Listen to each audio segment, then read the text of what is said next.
Jenis apa, UC view ke? Tak tahu. Jenis tu saya tak tahu. Tak tahu. Kita je ambil. Dia kalau masa pasang tu selalu dia ada tulis. Saya pun tak tahu, saya tak pernah tengok skrin yang macam ni. Selalu macam Hikvision dengan Dahua dia pakai browser juga, tapi dia lagi mudah setting dia.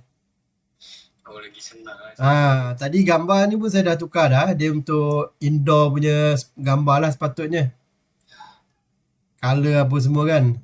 Ni pun patutnya exposure mode ni sepatutnya siang ni. Tapi yang saya tak tahu yang mana satu dia punya setting dia.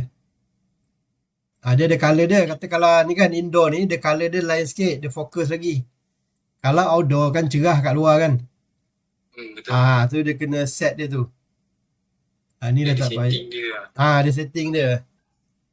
Tu yang saya set ni, yang saya nampak kat sini lah. So nanti dah tak payah pakai ni lah. User tak payah bagi ni. So kalau user dia mudah je. Sini, klik dekat. Ni buang animation lah. Sekejap. Okay, dia mudah je. Klik kat sini. Quick setting ni. Ada quick setting kan. Lepas tu pergi sini live TV. Okay, default kita kuliah. Kalau tekan play sini, tekan 2 pun boleh. Tekan play sini, dia akan terus pergi ke meja kuliah lah. So nanti kalau ada event nanti kan, nak buat macam ni pun boleh. Nanti kalau dekat mimbar, tekan 1. Dia terus pergi ke mimbar. Sini.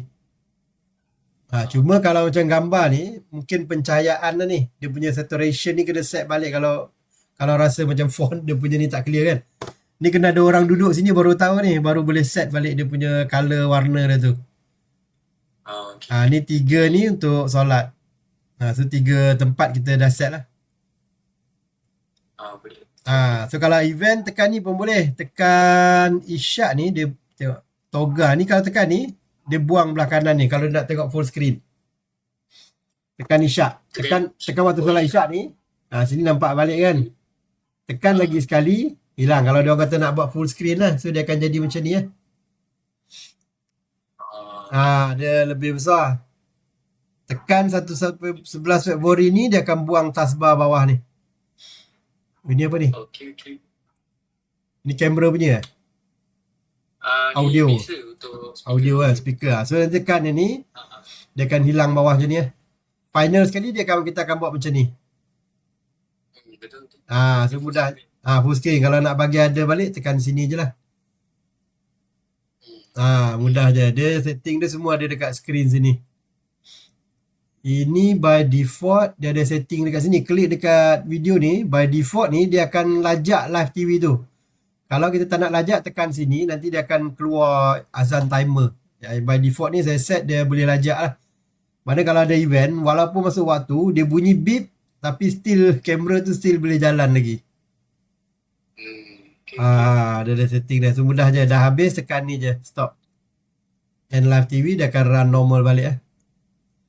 Dia akan normal balik. Dia tak tunjuk kamera. Dah tak tunjuk kamera. So mudah lah. Nanti kalau ada event, dia orang nak datang, tekan sini. Live TV. Ambil yang 3 lah belakang. Solat jauh sikit lah. Boleh nampak lagi banyak macam ni kan. So kalau ada orang duduk baris ni, nampak lah. Betul. Dia nak full screen, tekan ni je. Okay. So dah okay dah ni. Okay. Nanti saya bagi tahu juga lah Cik Amin tu. Dah okay dah. Okay. Ni tekan ni je lah. Nanti 11 September kalau nak buat kerja, tekan tu je. Dah habis, tekan ni balik. 11 September tu. Okay. Assalamualaikum. Okay bang. Terima kasih. Okay.